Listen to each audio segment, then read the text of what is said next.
ఓం నమ శివాయ. శ్రీ మాత్రే నమః. ఓం శ్రీ సాయిరాం. అందరికీ నమస్కారం అండి. రేపు మంగళవారం రోజున పసుపు నీళ్ళతో ఇలా చేస్తే చాలండి. 24 గంటల్లో మీ కష్టాలు బాధలన్నీ కూడా పోతాయి, అప్పులు కూడా తీరుతాయి, అద్భుతమైన ఫలితాలు వస్తాయన్నమాట. పసుపు నీళ్ళ గురించి మనందరికీ తెలుసు కదా. పసుపు చాలా చాలా శక్తివంతమైనది. అలాగే కాకుండా పసుపుతో చేసుకునే పరిహారం కూడా మనకు చాలా చక్కగా ఫలిస్తాయని పురాణాల గ్రంథాలు చెప్పబడుతుంది. కాబట్టి పసుపు నీళ్ళ పరిహారం చేయండి.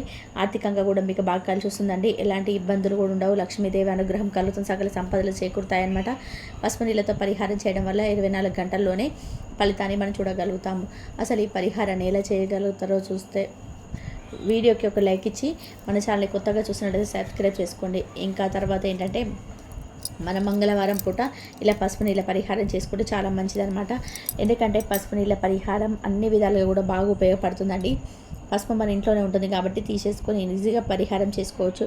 నీళ్లు నారాయణగా చెప్పబడితే నీళ్లు పంచభూతాలు ఒకటిగా భావిస్తారు. నీళ్లతో చేసుకునే పరిహారాలన్నీ కూడా మనకు ఫలిస్తాయండి. తొందరగా ఏంటంటే ఫలితాలను తెచ్చిపెడతాయి.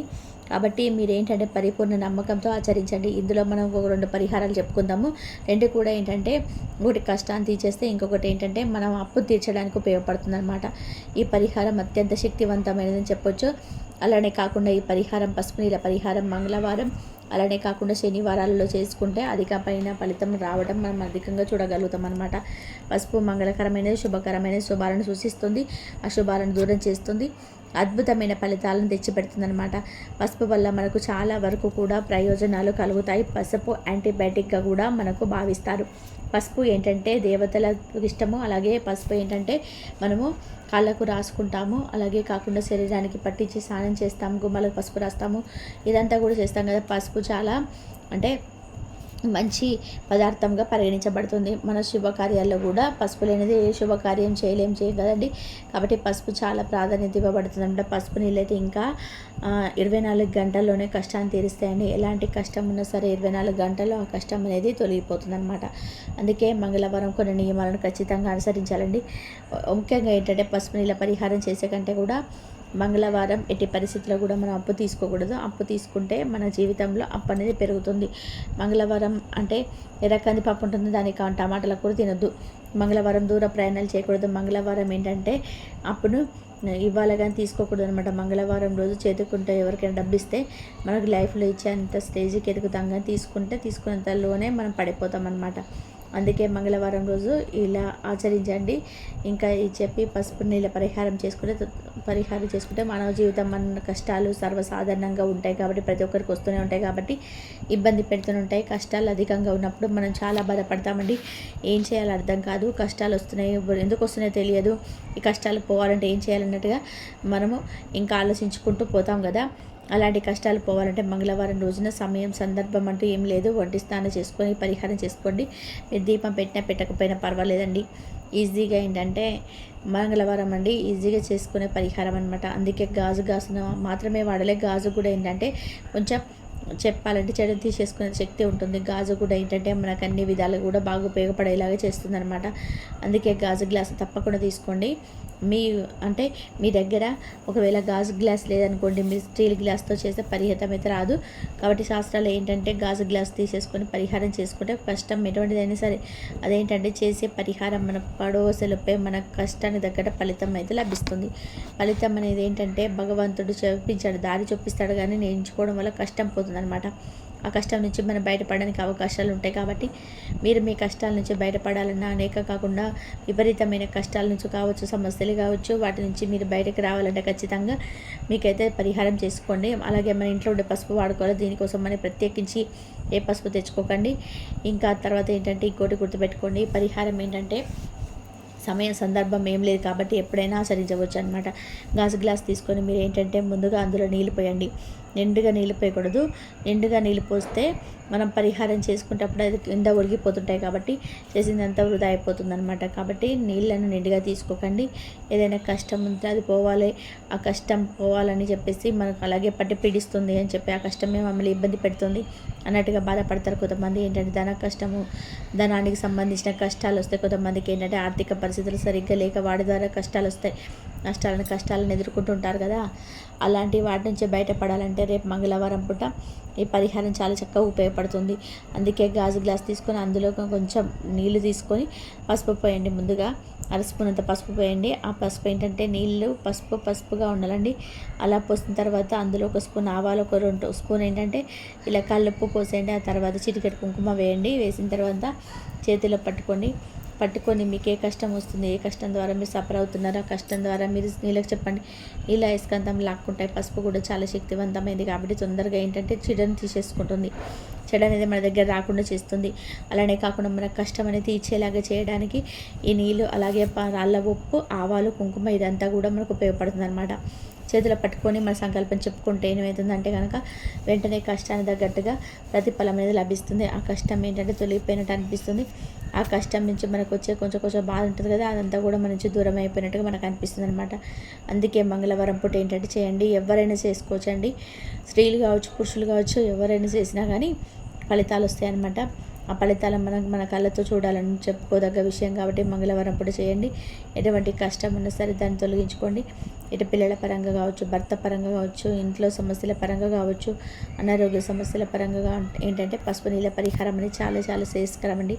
ఇంట్లో పసుపు నీళ్ళు చల్లినప్పుడు కూడా ప్రతికూల శక్తులు ఏర్పడతాయి. నెగిటివిటీ అంతా కూడా దూరం అయిపోతుంది అనమాట. అంతటి శక్తి పసుపుకు మాత్రమే ఉంటుంది కాబట్టి పసుపు నీళ్ళతో ఈ విధంగా పరిహారాలు కూడా మనం చక్కగా పనిచేస్తాయండి. ఇలా చాలా వరకు కూడా మీ కష్టాలను, బాధలను తొలగించుకోవడానికి పరిహారం అనుకూలిస్తాయి కాబట్టి చేసేసి, ఇంకేంటంటే కనుక నీళ్ళని చేతిలో పట్టుకుంటారు కదా, సంకల్పం చెప్పుకున్న తర్వాత వాటి తీసుకెళ్ళి తొక్కని ప్రదేశంలో పెరిగండి. అదే తొక్కిలా పోయకండి. ఎవరు తొక్కని ప్రదేశంలో పోసేసి ఆ గ్లాసుని కడిగేసి ఇంట్లోకి తెచ్చిపెట్టుకోండి. గమ్మునైపోండి. ఇలా చేసుకున్నట్టు ఎవరికి చెప్పకండి. ఇలా చేస్తున్నట్టు కూడా ఎవరికి చెప్పకండి. మీ అంతలో మీరు దాచుకొని చేసుకోండి. మంచి రిజల్ట్ చూస్తారు. కష్టం ఎలాంటిదైనా సరే ఇంకా కరిగిపోతుంది అనమాట. కష్టం అనేది మీ దగ్గరికి రానివ్వకుండా అడ్డుకునే శక్తి పసుపుకుంటుందన్నమాట. పసుపు ఎప్పుడు కూడా శుభాలను సూచిస్తుంది, అశుభాలను దూరం చేస్తుంది. పసుపు చాలా పవిత్రమైనది. పసుపు వల్ల మనకు చాలా లాభాలు కలుగుతాయి. పసుపు ద్వారా ఏంటంటే మన కష్టం అనేది తీరిపోతుంది. పసుపుతో పరిహారం చేసుకుంటే తప్పకుండా మేలు చేరుకుంటుందని మనకు పరిహార శాస్త్రంలో చెప్పబడుతుంది అనమాట. పసుపు వల్ల ఏంటంటే చాలా ప్రయోజనాలు ఉన్నాయి కాబట్టి పసుపు పరిహారం మంగళవారం పూట ఆచరించడం చాలా మంచి శుభ ఫలితాలను కూడా తెచ్చిపెడుతుందని చెప్పుకోవచ్చు. అందుకే ఎవరికి చెప్పకుండా మంగళవారం పూట కూడా ఈ పసుపు పరిహారం చేసుకొని ఫలితం పొందండి. మీకున్న ఇబ్బంది అంతా కూడా తీసేసుకోండి. ఎలాంటి ఇబ్బంది అయినా సరే చిట్కా వేసేంత లోపే వెళ్ళిపోతుంది అనమాట. 24 గంటల్లో మీకు ఫలితం అనేది లభిస్తుంది. కష్టం మీ నుంచి దూరం అయిపోతుంది. ఎలాంటి కష్టం అయినా సరే ఈ కష్టం అని కాకుండా ఏ కష్టమైనా సరే అన్నీ పోతాయి. ఇంకొక పరిహారం ఏంటంటే అప్పులు తీసుకునే పరిహారం. ఆ పరిహారం బయటపడడం కోసం ఇలా చేసుకోండి. మీరు అప్పు చేయకుండా ఉండడానికి ఈ పరిహారం చేసుకోండి. సంపాదించి సరిపోకనో లేకపోతే అవసరం లేదంటే అప్పు చేస్తుంటాం కదా, చేసేటప్పుడు చాలా ఆనందంగా అప్పు చేస్తాం. తీర్చుకుందాంలే, ఇది అందు కదా, ఇది అమ్మేద్దాం, అదే మమ్మీ ఏంటంటే మనకు చేసేటప్పుడు అప్పు బాగానే చేస్తాము. చేసిన తర్వాత తీర్చుకోవడానికి ఎంతో ఇబ్బంది పడిపోతూ ఉంటాము, ఎంతో బాధపడిపోతుంటాం కదా, అంత కష్టం అనేది వస్తుందన్నమాట. ఏది అమ్మినా కానీ అప్పు తీరది, వడ్డీల మీద వడ్డీ పెరిగి చాలా ఇబ్బంది కలుగుతుంటుంది కదా. అలాంటి వాళ్ళు మంగళవారం పూట ఇప్పుడు చెప్పే పరిహారం చేసుకుంటే ఖచ్చితంగా అప్పు అనేది తొలగిపోతుందండి. మన నియమాలను ఆచరించాలండి. మనం చెప్పాం కదా, ఇంట్లో ఎర్ర టమాటాల కూర ఏమవుతుందంటే అప్పు పెరుగుతుంది. అలాగే ఎర్ర కందిపప్పు వండుకోవడం వల్ల మంగళవారం అప్పు పెరుగుతుంది కానీ ఎప్పుడు తగ్గదండి. ఈ మాట బండ గుర్తు పెట్టుకోండి. అప్పు ఉండే వాళ్ళు ఎర్రటి వస్త్రాలు ధరించకూడదు, దూర ప్రయాణాలు చేయకూడదు. అంటే ప్రయాణాలంటే మనకి ఇక తప్పదు అనుకున్నప్పుడు చేస్తే కాకపోతే తప్పదండి.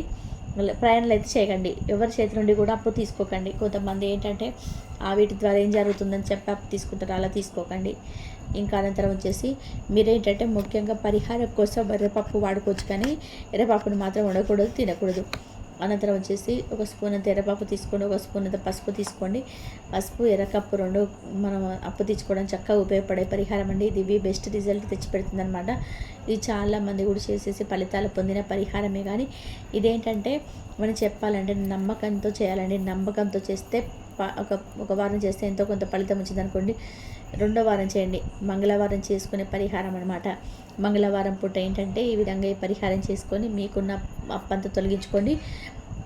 అందరిలాగా ఏంటంటే ఒక స్టేజ్కి ఎదగండి. అలాగే మీ పరిహారం చేసుకోవడం వల్ల ఒక వస్తువు ఉందనుకోండి, అది అమ్ముడుపోవడం కానీ ఆ వాహనం వల్ల మనకు ఏదో ఒక రూపంలో మన దగ్గరికి డబ్బును ఆకర్షించడం కానీ జరుగుతుందండి. దైవ అనుగ్రహం కలగడం కానీ ఇదంతా జరుగుతాయి అన్నమాట. ఇంకా అలానే ఇంకోటి ఏంటంటే, మనకు ఎవరైనా సరే డబ్బు ఇవ్వాలి, ఎగ్గొడుతున్నారు, ఇవ్వట్లేదు, చాలా ఇబ్బంది పెడుతున్నారు, డబ్బు అసలు రావట్లేదు అని చెప్పి బాధపడతాం కదా. రావాల్సిన డబ్బు రావట్లేదు, అప్పు తీరటం లేదు, అసలు డబ్బు దొరకటం లేదు, ఏం చేయాలని చెప్పి అర్థం కాని సిచ్యువేషన్లో ఉండిపోతాం కదండి. కొన్నిసార్లు అలాంటప్పుడు ఏంటంటే ఈ పరిహారం అనేది మీకు చక్కగా పనిచేస్తుంది అనమాట. అందుకే ఒక స్పూన్ అంత ఎర్రపప్పు తీసుకోండి. ఎర్రపప్పు ఏంటంటే మనకు ముఖ్యంగా అప్పు తీర్చడానికి, కొన్ని పరిహారాల నుంచి బయటపడడానికి ఉపయోగపడుతుంది అనమాట. ఇలా ఎర్రపప్పు తీసుకొని ఒక స్పూను పసుపు తీసుకుంటాం కదా. పసుపు గురించి మనం ఇందాక చెప్పుకున్నాం కదండి. ఎర్రపప్పు ఏంటంటే గ్రహాల అంకితం చేయబడుతుంది, గ్రహస్థితిని మెరుగుపరుస్తుంది, గ్రహాల మార్పును చేర్పులు చేయడానికి ఎర్రపప్పు అనేది ఉపయోగపడుతుంది. ఎర్రపప్పు వల్ల మనకు చాలా ప్రయోజనాలు ఉన్నాయి, లాభాలు కూడా కలుగుతాయని చెప్పొచ్చు. దేనికోసమైతే ఎర్రపప్పు తీసుకొని పరిహారం చేసుకుంటామో దానికోసమైతే ఈ పప్పు అనేది ఏంటంటే మనకు ఫలితాలను ఇస్తుంది అనమాట. అందుకే మీరు ఒక ఆకు తీసుకోండి. ఆ ఆకునైనా తీసుకోవచ్చు, రావి ఆకు, మర్రి ఆకుతో, తమిళపాకు, ఏవి దొరికితే ఆకు తీసుకొని దానిపైన ఒక స్పూన్ మీరు ఎర్రపప్పు, ఒక పసుపు పోసేసి చక్కగా సంకల్పం చెప్పుకోండి. మీ అప్పు తీరాలి, అప్పుల నుంచి బయటపడాలని, అప్పు ఇచ్చి స్టేజ్కి ఎదగాలని, రావాల్సిన డబ్బు రావాలని, అప్పు అనేది మీ జీవితంలో ఉండకుండా అప్పు మొత్తం తీరిపోయి సుఖ సంతోషాలతో ఉండాలని సంకల్పం చెప్పుకొని మీరు ఆకుబీర పెట్టుకుంటారు కదా, ఆ సేపు పూజ గదిలో పెట్టుకొని అలా పెట్టేసిన తర్వాత ఒక అర్ధగంట వదిలేయండి. అర్ధగంట వదిలేసిన తర్వాత మర్రి చెట్టు దగ్గర కానీ, లేదంటే రావి చెట్టు దగ్గర కానీ పెట్టేసి రండి. ఆ పప్పునంతా కూడా కింద పోయకండి, కింద పోయకుండా తీసుకొని వెళ్ళండి. వెళ్ళపోసి అక్కడ పెట్టి వెనక్కి తిరిగి చూడకుండా వచ్చేసేయండి. ఖచ్చితంగా మీకైతే మార్పు ఉంటుందండి. మనకు మర్రి చెట్టు గుడలు సాక్షాత్ పరమేశ్వరుడే నివసిస్తాడు. అలాగే కాకుండా రావి చెట్టు శ్రీ విష్ణు శివుడు ఉంటాడు. కాబట్టి దేవతా వృక్షాలకు సంబంధించిన వృక్షాల దగ్గర మనం పెట్టాం కాబట్టి దైవానుగ్రహం కలుగుతుంది, మంచి జరుగుతుంది, అప్పులు తీరుతాయి. అలాగే ఏదో ఒక రూపంలో భగవంతుడు మనకు అప్పు తీరుస్తాడు, అన్ని విధాలుగా కూడా బాగా కలిసి వచ్చేలాగా చేస్తాడు. కాబట్టి పరిహారం అనేది ఆచరించండి. అలా పెట్టి తర్వాత గట్టిగా సంకల్పం చెప్పుకోండి, మీ సుడి తీరుతుంది. ఖచ్చితంగా అప్పు ఏదో ఒక రూపంలో ధనం వచ్చి మీ అప్పు తీరుతుంది. మీకేం